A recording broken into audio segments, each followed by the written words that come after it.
it is our practice to offer an opportunity for the public to share anything with us they would like at the beginning of our meetings, anything that is not otherwise on our agenda today. And we're going to receive a report from Mr. Witt and others through the course of our meeting today. But are there any members of the public here this morning that would like to make comment to us about anything that is not on our agenda? I'm here to tell you that Kern County needs to be divided. We need to have an East Kern County, and because it's too much of a problem to go through the mountains and to go that far distance. For example, from the California city, so it needs to be divided. And California City needs to be the county seat. Historically, desert communities grow towards the west, towards the mountains. There's a number of reasons for that. Nicer views, the landscape. They like the areas more. We're cutting off growth in that direction. I'm not saying that we are totally against windmills, but we must think about where they're being placed. Kern County has a rich heritage, and you heard about the concerns, and it's funny, I learned 3 things already this morning. Different concerns, different people, having a venue to share them. It's America, and I'll tell you, it's always local. The reason we wanted to, the board wanted me to develop and reactivate our rail on the airport 10 years ago was because it was good business 50 years ago. Why wouldn't it be good business today?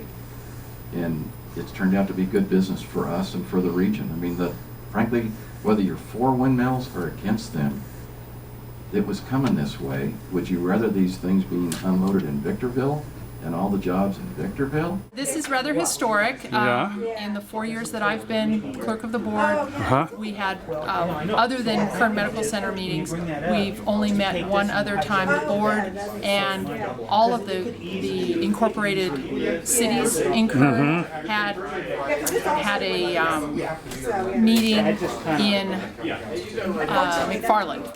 Well, I really appreciate Zach offering to bring this board over here. You can see it, hear about it, read about it, but until you actually experience it over here, it doesn't have the full impact. And I think they're really going to come out of here with a slightly clearer view of what really we do here. Mr. Chairman, this historical moment for the Kern County Board of Supervisors to come here to East Kern and hold a meeting. What are your feelings about that?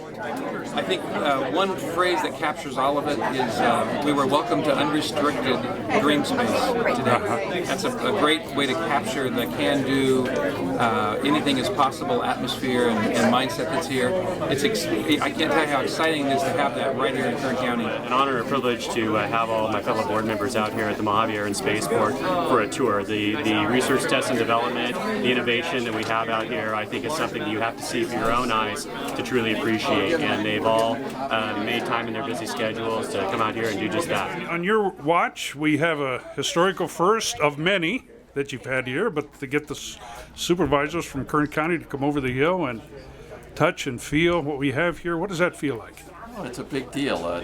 In my 59 years, I've only been to one Board of Supervisors meeting that wasn't in Bakersfield. I've been going to them since I was 9 years old. It's a very big deal, and it's a real endorsement that we're doing something right to have host the Board of Supervisors today. People who live in the lands of promise were not notified about this at all. Just a very few on the very border. 300 feet nearby. We might want to mention to Michelle, maybe Michelle can take that back to planning, that the people in the lands of promise might need to be aware of it.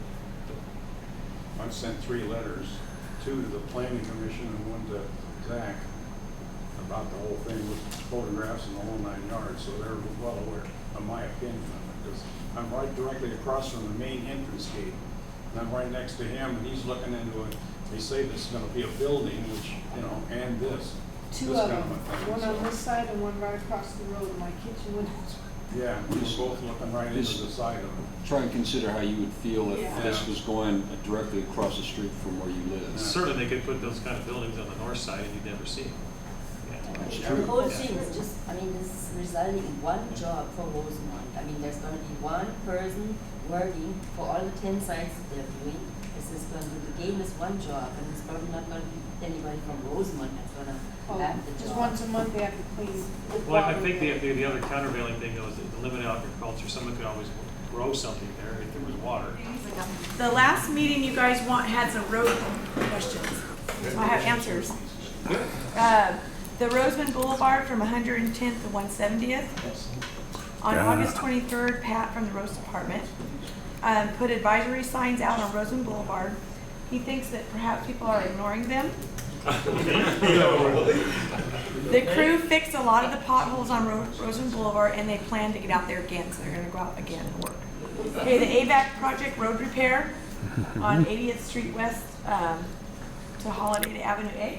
I just found out they did the overlay on that and fixed that, so it's not all patchwork. By ordinance, county ordinance, we're going to regulate your property this way if you live between blocks A and B, and if you live through C and D, we're going to regulate you this other way. The county can't do that. We have to justify our ordinances on minimum public health and safety standards. Neighborhoods can be more tolerant of those, and we have to step in and enforce our regulations when we get called and say this is a problem, and we do that. Some people may think that I can have 2 or 3 cars in my backyard that I'm rebuilding. I'm restoring those. County ordinance says you can have 1 vehicle that can be seen from a public highway. We don't drive down the road all the time counting vehicles out there. If the neighbor says, he's working on a couple cars and restore those, and they're going to be nice and not creating a nuisance. We're not out there to regulate that, and that's why we're code enforcement or code compliance versus the enforcement aspect. I'm Michelle Vance. I'm here on behalf of our 2nd District Supervisor, Zach Scribner. I'm very familiar with Roseman. I come here every month to the Roseman Municipal Advisory Council. Met your new superintendent, he's fabulous. And tonight I have recognition certificates for Joyce Hartman in recognition of your 34 years. Is it 34 years?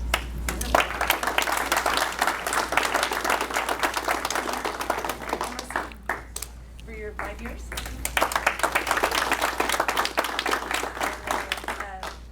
Maria for 17 years. Congratulations. I'd like to present her this plaque. Thank you.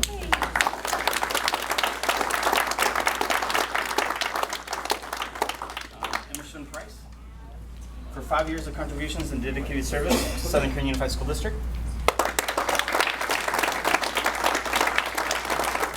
Maria Robles for 17 years of contributions and dedication to the service of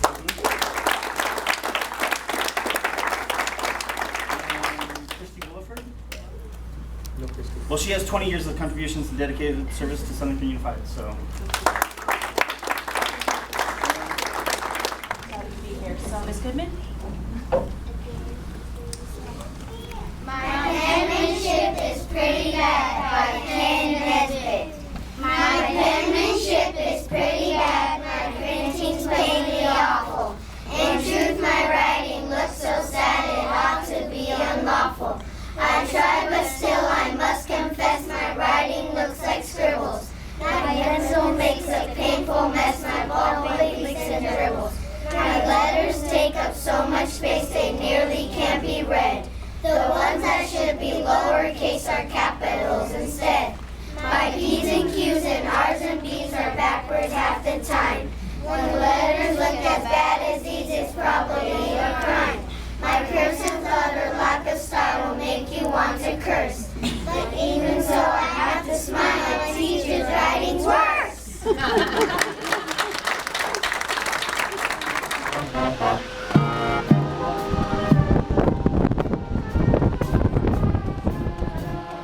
Okay, you guys are selling the programs, huh? Yes. For the senior class or drama? Just for ASB in general. For ASB. Roseman's number 20, Jordan Cherry, has an impressive run but manages to get tackled before he can make a touchdown.